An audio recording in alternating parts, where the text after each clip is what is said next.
Olha essa posição. É uma posição interessante para a gente analisar. É a vez das brancas. As brancas fizeram um movimento de rei em G6. Porém, após efetuar esse lance, caiu-se a seta das brancas.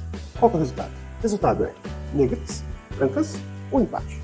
Considerando isso, vamos analisar o que nós temos no tabuleiro. Nós temos ali que as brancas tinham o rei mais 2 peões e as negras tinham o rei mais 3 peões. Se alguma pessoa viesse a perguntar, viesse a analisar só considerando as negras tinham material, então o resultado é as negras. Mas será mesmo que é assim?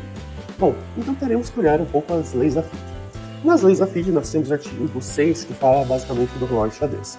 Nele nós temos o artigo 6.8, que ele fala sobre a seta, basicamente. Né? Uma seta é considerada caída quando o árbitro observa o fato ou quando um dos jogadores fez uma reclamação válida nesse sentido, ok? Mas o ponto crucial está no 6.9. Esse é quando se aplicam as disposições contidas nos artigos 5.1, 5.2, 5.2.1, 5.2.2 e 5.2.3, que são os artigos que falam basicamente da finalização do jogo, perderá a partida do jogador que não completar em seu tempo o número prescrito de lances. Então, não completou em seu tempo. Aqui é o número prescrito de lances, mas a gente tem um ponto que é importante a gente frisar nisso daqui, que é: entretanto, a partida está empatada quando se alcança uma posição em que o oponente não pode dar checkmate no rei do jogador por qualquer série de lances legais. Ok? Lembre-se, a regra, a lei, ela fala qualquer número de lances legais. Ele não fala necessariamente sobre material, beleza? Material é uma das possibilidades, mas não só material. Por quê? Considerando isso, vamos voltar ao tabuleiro. Bom, no tabuleiro eu já tenho aqui no Lichess aqui uma posição montada já com o movimento do rei do G6. Vamos analisar as 4 peças que as negras possuem, certo? Então nós temos aqui, por exemplo, os 3 peões.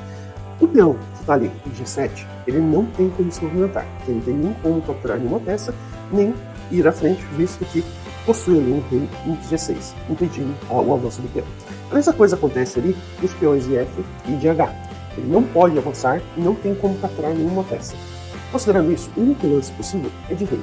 E o rei, ele não pode ir em H7. O único lance possível dele ali é em G8. Considerando isso, as brancas ficam sem movimento. Por quê? Os peões brancos eles estão com as mesmas dificuldades dos peões negros em cada uma das colunas. E o rei, que estava lá em F7 e foi para G6, ele não pode ir a G5 por causa que tem os peões que estão protegendo aquela casa. E com o rei negro estando em G8, as brancas, não, o rei branco, ele não pode nem ir em H7, nem em F7.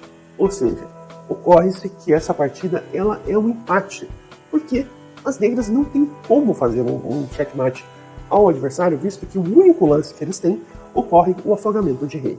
Então, o resultado dessa partida é empate.